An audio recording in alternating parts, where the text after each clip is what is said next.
Chapter 6. Nang araw na yon ay susunduin ulit siya ni Eman. Sasamahan niya mag-grocery to at pagkatapos, dediretso sila sa bachelor's pad nito dahil tuturuan siya na magluto nito. Pagkakain ng almusal ay naghanda na siya. Naligo siya gamit ang peach bath gel, pati ang shampoo at conditioner niya ay peach scented din. Natatandaan niya na nabanggit ni Eman na gusto nito ang naturang amoy. Paglabas niya ng banyo ay pinatuyo niya ang buhok gamit ang blow dryer para magkaroon yun ng body. Pagkatapos ay saka pa lang siya nagbihis. Denim skirt na tinernuhan niya ng turquoise asymmetrical top.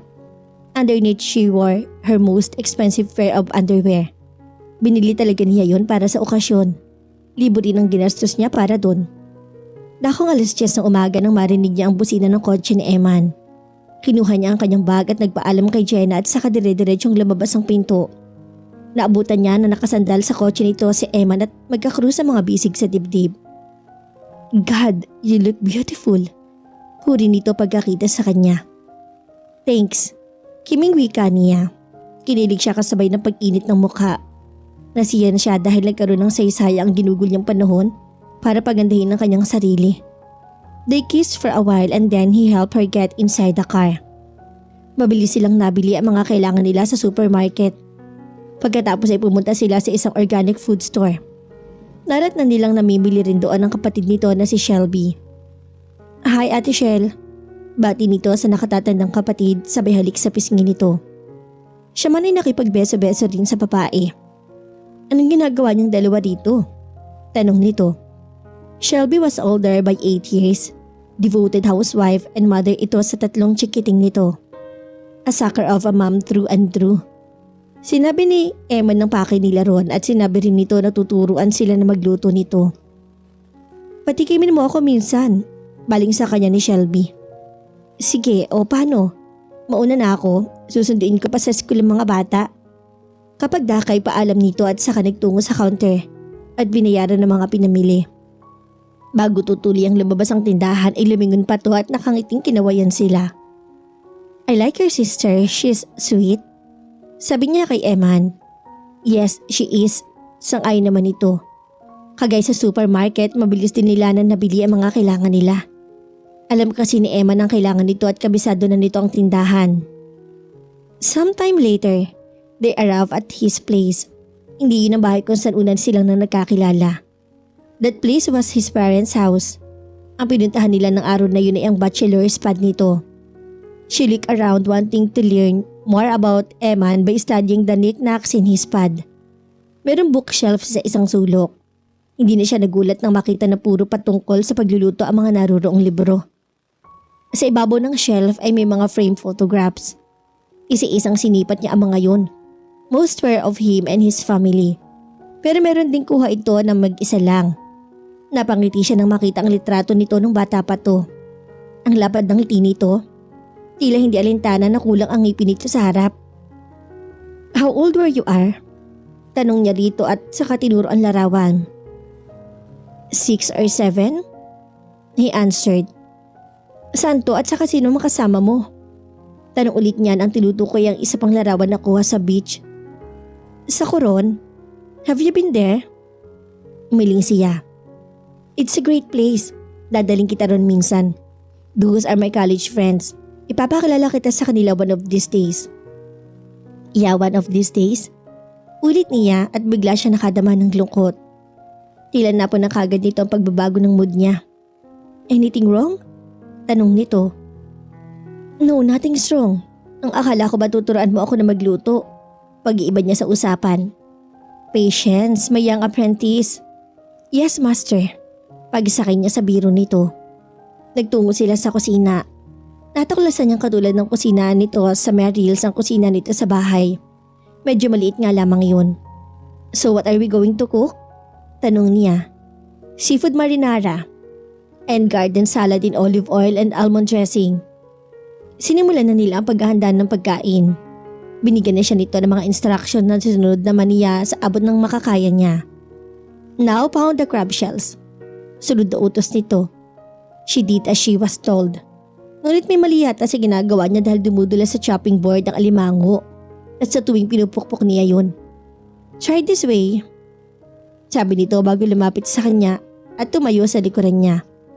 Mula sa likuran ay ginagap nito ang dalawang kamay niya at ginabayan para mapukpok na niya ng maayos ang alimango.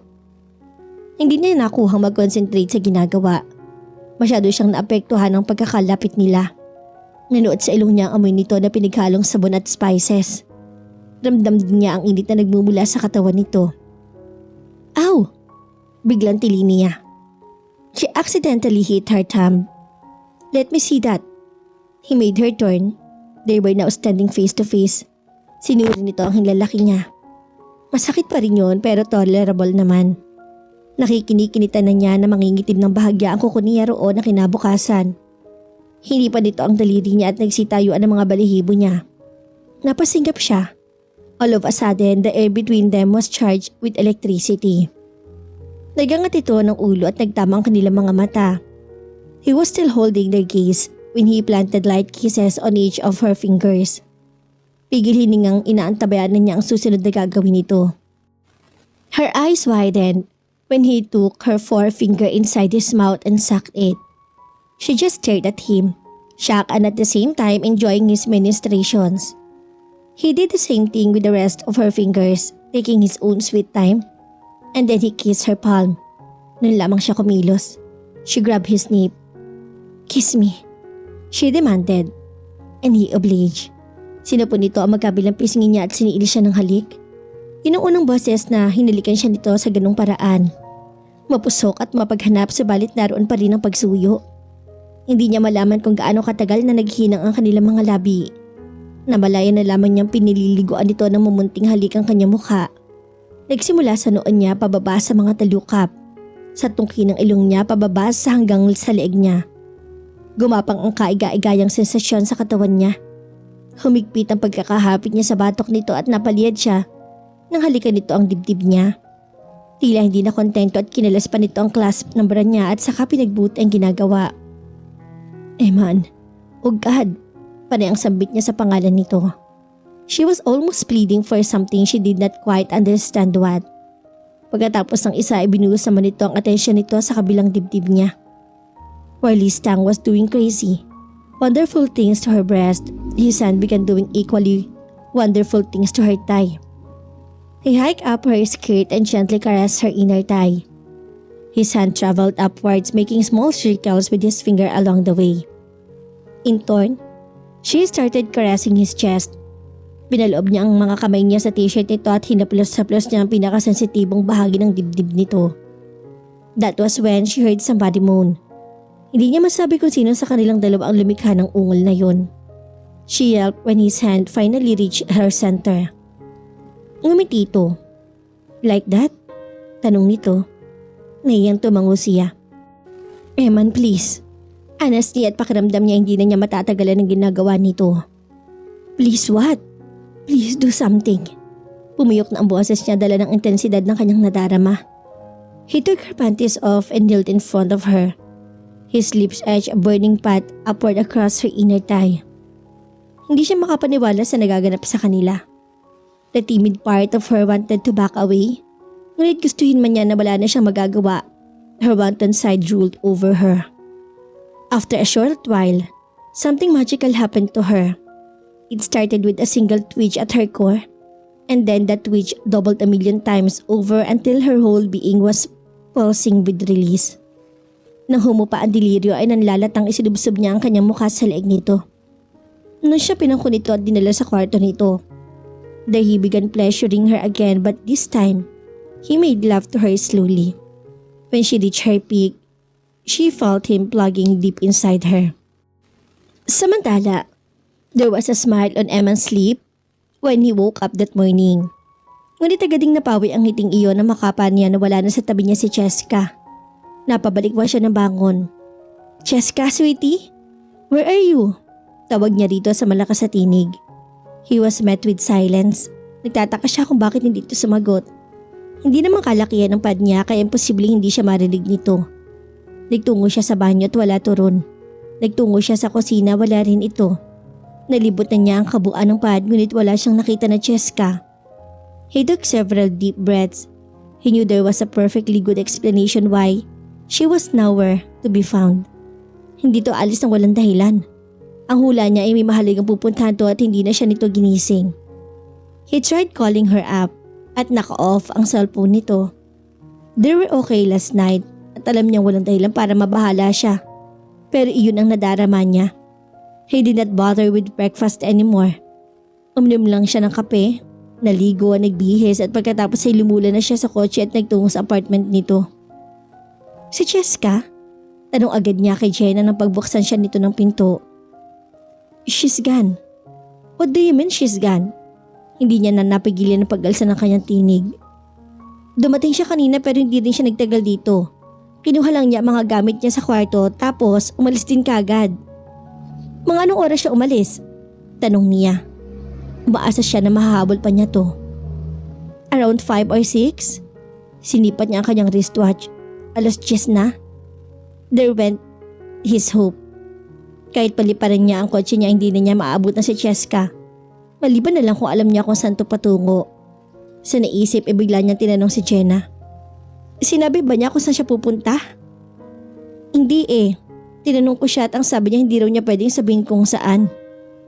What the hell is that kind of an answer? Nagkibit balik ka to. May kasama ba siya? Meron pero hindi na niya naipakilala sa akin. Hindi na kasi bumaba ng kotse yung lalaki. Lalaki? Ulit niya. Somehow the thought of Cheska with another man did not sit well with him. Nalito siya. What had just happened? He wondered what made her run off like that. Natakot ba to sa nararamdaman nito? Nabilisan ba to sa namagitan sa kanila? Hindi talaga niya alam at wala ba siyang sinabi o binilin para sa akin? Oo nga pala. May iniwan siyang sulat. Ibigay ko raw sa'yo, teka kukunin ko lang. Habang hinihintay na makabalik ito ay sinubukan ulit niya na tawagan ng cellphone ni Cheska. Naka-off pa rin yun. Pagbalik ni Jenny ay inabot nito sa kanya ang isang sobre. He hesitated na natatakot siya na buksan yun. Thanks. If you hear from here, please let me know. Oo naman. Yun lang ang iniwanan niya to. He went back to his car pero hindi muna niya binuhay ang makina. Pinakatitigan niya ang sobre sa kanyang mga kamay. Dear God, please don't let this be a Dear John letter. Dalangin niya. It was a Dear John letter. Naisip ni Emma na napaka-unfair ni Cheska. Basta na lang tinapos ito ang kung ano man ang meron sa kanila sa pamamagitan lang ng sulat. He knew he deserved more than that. Worst, hindi lang ito nagbigay ng paliwanag. All he had was a letter saying she treasured the time they spent together and that she had grown to love him. Pero kailangan daw niya lumayo. Kung bakit hindi nito sinabi. Huwag na umano niya itong hintayin dahil hindi na nito alam kung makakabalik pa to.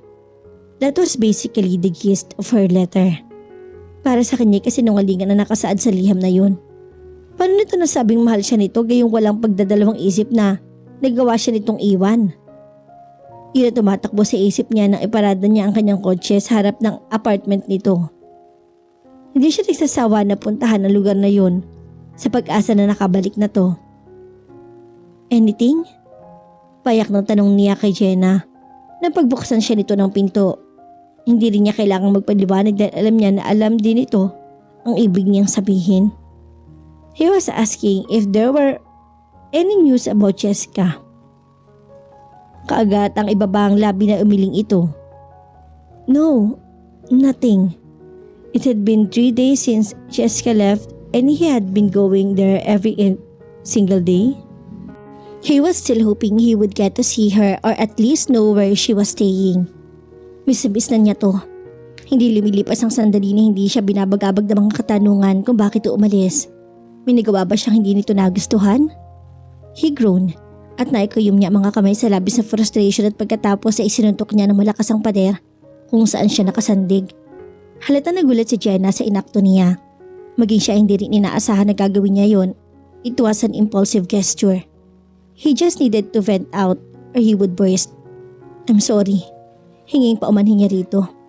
It's okay, hindi naman ako nasaktan kundi ikaw. Tinignan nito ang kamay niya at nagsisimula ng dumugo ang galos niya ron. I better clean that for you. Pasok ka muna. Hindi na siya tumanggi. Sumunod na lamang siya rito nang magpatiuna to sa pagpasok sa loob ng bahay. Dumiretso sila sa lababo at sinabihan siya nito na magsabon ng kamay na ginawa naman niya. Malamang naghahanap ka na ngayon ng bagong housemate. Saad niya para puno ng katahimikan. Actually hindi. Nandyan pa ang mga gamit ni Cheska kaya alam ko na babalik pa siya. He wished he had her optimism at nagtungo sila sa sala. Teka, kukunin ko lang ang first aid kit. Okay lang ba kung silipin ko sandali ang kwarto niya? Biglang naisip niya itanong dito. Halata nagalangan naman ito.